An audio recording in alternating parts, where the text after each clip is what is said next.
ऋतधामापराजित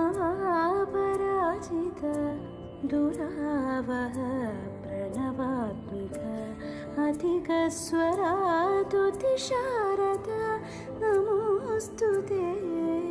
श्यामाम्बरं मुखसागरं तुलसीदलम् अतिसुन्दरम् कनकासुखं